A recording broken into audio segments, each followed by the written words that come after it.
So speaking of the 76ers, though, I want to sort of transition that into the Heat because Yeah. obviously the Heat beat the 76ers and they played game 1 the other night, and I can go ahead and pull up the stats real quick. But I've been making this big. I'm sure you saw my 25th episode. I called it the defensive renaissance, Yes. and I was talking about how defense is getting a resurgence. And that's why I Mhm. really want to talk about the Heat because obviously Jimmy Butler had 41 points, but they were talking. I saw a stat that was talking about how the Heat outscored Boston because they had like something like 17 blocks in a quarter or something crazy like Wow, that. I didn't So even know that. yeah. So hang on, let me pull it up real quick.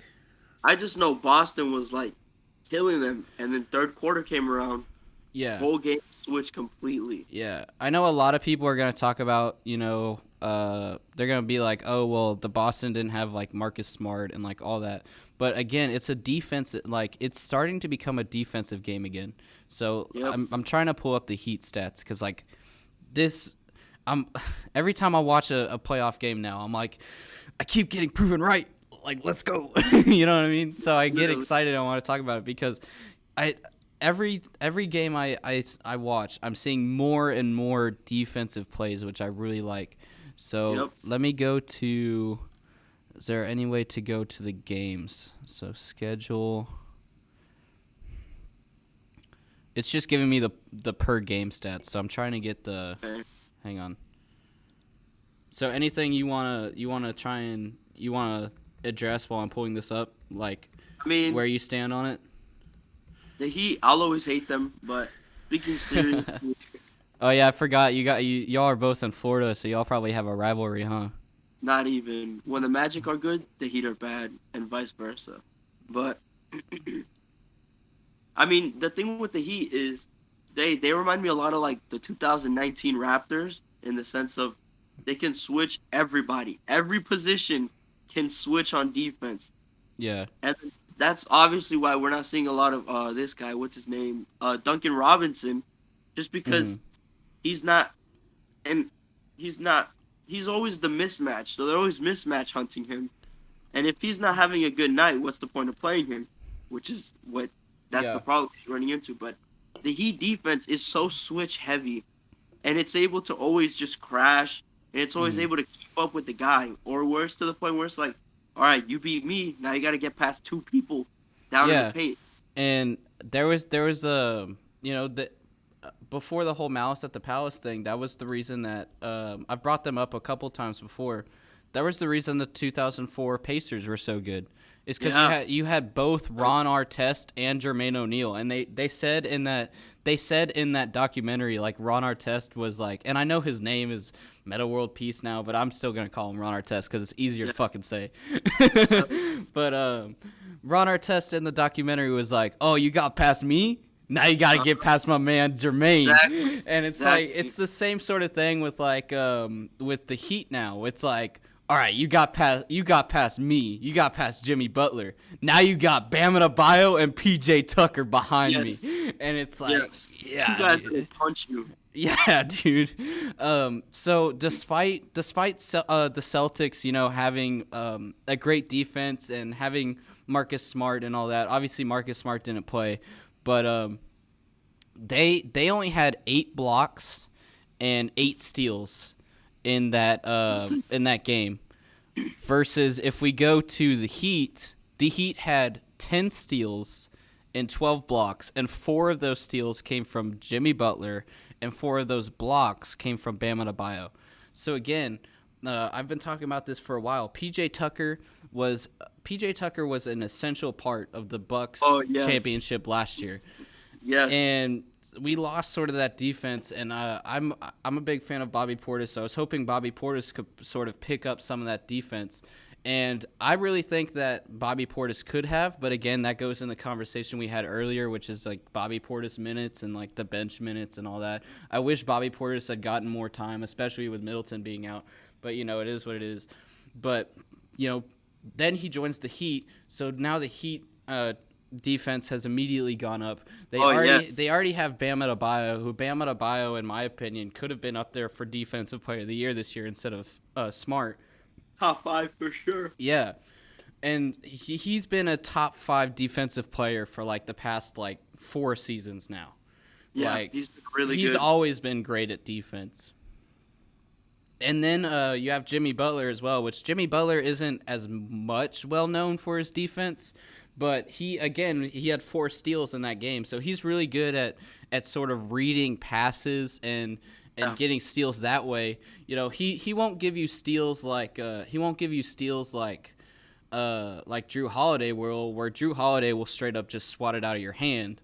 But Jimmy Butler, he'll be able to tell where a pass is going, and he'll like intercept it almost like a football pass, you know. Yeah. So and that's the way he really gets his steals. And the Heat had a lot of points off of turnovers because of that, because they were just able to swipe the ball or something from somebody and then just go and dunk it. Like if you look at the one of the biggest shared highlights from that game is exactly what I was talking about. Like, so one of the players on the Celtics is trying to pass the ball to who Jimmy Butler is defending, and Jimmy Butler gets in front of the pass, steals the ball, and then goes and runs and dunks it on the fast break.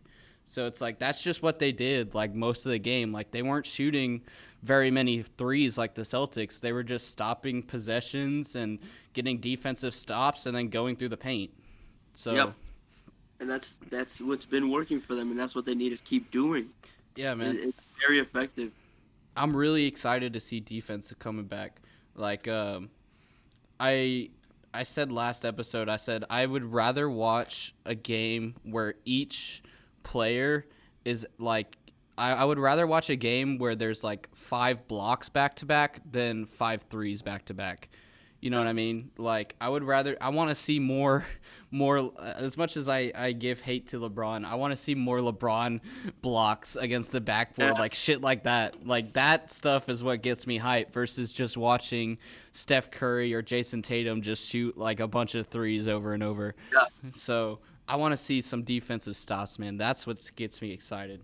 So anything else to add to the whole Heat thing? Heat culture, man. That's all it is. Heat culture. Yeah. And this like, toughness, like oh my gosh, dude. They're such a good team. They really are this year. And they're going, I believe they'll beat the Celtics and go right into the finals. Now, do I think they'll beat the Warriors? Probably not, but I could see it going 6 or 7 games easily. Yeah, I don't want to see the Warriors in the finals. I know they probably will, but I don't want it, because I was talking about this with somebody the other day. It's like in the Celtics Bucks, I screenshotted it as well. The Bucks Celtics game 7 was the most watched game 7 since 2012. Wow. So it's like it goes to prove that like, and obviously Boston is a big market, so I'm not going to call them a small market, but until Milwaukee won the championship last year, they were sort of a smaller market. Yeah. So it goes to prove that like seeing smaller market teams go through the playoffs is really exciting, because it's like it's sort of this underdog story, and you know, I don't watch baseball. I know you watch baseball, but like it's like I was watching Moneyball the other day, and I was like, oh, dude. Yeah, it's like we're seeing these small. I want to see more small market teams in basketball rather than just like the Lakers and the Warriors every year. And it was like the same thing in Moneyball. It's like, well, we have the fucking Yankees and the Red Sox every fucking year. And it's like, you know, so everybody was getting hyped about the Oakland A's because they were changing it up. And I want that to happen in basketball, man. I don't want to see the Warriors and the Lakers every year. I want to see some more Bucks Suns type shit. And that's why I really want Dallas to win, because I want Dallas to be in the finals again. I feel like Dallas and the Heat would be really, really fun in my eyes. It would be. But be a good series. Yeah, and seeing the Warriors in the finals again, I wouldn't even watch it because I'd be like, Oh, it's the fucking Warriors again, dude. Like the Warriors have been in the finals like how many times in the past decade? Like they had like four God. against the Cavs for a while. Like they were, like Yeah, every year it was like LeBron versus Curry, and it's like nobody wanted to fucking watch it anymore because it's the same shit every year. yeah, literally. Yeah, and back whenever I had my dad on the podcast for like episode 4, so it was like a Okay. while back. But he was like, yeah, I didn't. He was like, yeah, when I didn't even watch the playoffs during Michael Jordan's days. He's like, I loved Michael Jordan in the regular season, but whenever it was the playoffs, I would turn it off because it got boring. He was Because you like, knew what was gonna happen. yeah, it's like because you knew what was gonna happen. He was like you would talk to people on the street because basketball obviously was like like huge back then, like almost bigger than football because of Michael Jordan. And so like you would ask people on the street like, oh, who do you think is gonna win? I think this is his exact quote. And if I can find the clip, I'll put it in. I'll put it in editing. All right. Where he's like, yeah, you would ask people on the street, it's like, who do you think is going to win the finals? Jordan. Who do you think is going to win the finals? Jordan. Who do you think is going to win the finals? Michael Jordan. And it's like, everybody was saying Jordan. Everybody knew what was going to happen, and nobody wanted to watch it. And I feel like it's the same thing now, where it's like, all right, who's going to win the championship? Warriors. Who's going to win the finals? Curry. Who's going to win the finals? Curry and Clay. Who's gonna win the finals? The Warriors. You know, it's just like the same answer over and over. And I want to see different teams, man. Yeah. So, I mean, yeah. And people are well, gonna give me shit. People are gonna give me shit for that because it's like, well, the almost Spurs won. definitely. Yeah, people are gonna give me shit for that because people love seeing big markets like that. You Yeah. know, they like super teams, and obviously people are gonna call me a hypocrite because I'm a Spurs fan, and it's like, well, the Spurs won 5 championships in a matter of 2 decades, and it's like, well, yeah, but we had to fucking fight for those, and Yeah. you know, the Warriors are just out here shooting 43s a game with Curry, Klay Thompson, Jordan Poole, and it's like I know I say nobody, but obviously people are gonna be like, well, I like that. Yeah. To me, nobody wants to watch like just 43s over and over, man. Like again, I want to see some more defense. I want to see some small market teams. I want to Yeah. see hidden talents, which like that's what we are seeing on the Warriors a little bit, like Jordan Poole, like. Nobody was really paying attention. Like, At not all. many people were paying attention to Jordan Poole. And then, like, now he's shooting threes in the playoffs, and people are like, is he another Splash Brother? So, yeah. I Came want out the to, G League too. yeah, man. I want to see some more people succeed. I want to see some more people that are under the radar succeed. Again, I talked about Grant Williams. You know, Grant Williams, not many people were talking about him. And then he comes in the playoffs, and he was in Yep. a central role to their win. So, yeah. I completely agree, man. But speaking about Moneyball and the smaller market thing, wow, the Rays, they do that. Look at them. Yeah. That's over there. Again, I don't The know Rays, anything about that's- baseball, so I just know the movie. I got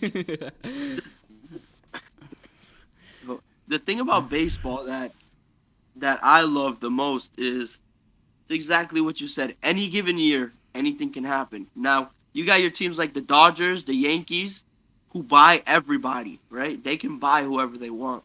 And they do. Like right now the Yankees salary is like 300 million, like something stupid. Same with the Dodgers. But what's so cool about baseball is, I mean, one bad series and you're completely gone. That's why the Dodgers, even though they buy so many players, they've only won the World Series one time in the last I don't know how many years, since like the 80s. Yankees, they haven't won a World Series since 2009. So the Yeah. cool thing about it is in the NBA, money will win you games because you're depending on just like 5, 10 players, right? In Yeah. baseball, you're depending on an 11-man roster that all have the same equal chance to be great. I mean, the Nationals, that's the Washington Nationals, they won their World Series in 2019, right? Yeah, 2019, and they went through some insane people, and they only had like a 0.2% chance to even win. Yeah. I just remember like in Men in Black, they were talking about like the Cubs used to be like this huge powerhouse where it's like, Yep. the Chicago Cubs and all the Mets fans were like, we're never gonna catch the Cubs, and the Cubs were winning every year. And then Yep. for this big chunk of time, it was like, when the fuck are the Cubs gonna win again? Like Back to the Future made that joke where it was like, oh, it's gonna be 26 or 2015, and then like 2016 the Cubs won. It was like, fucking finally, or some shit. Finally. So yeah, but yeah, man. Anything else about like defense or smart markets or anything like that? I love seeing small markets win, minus the Raptors, but other than them, I love everybody. Yeah.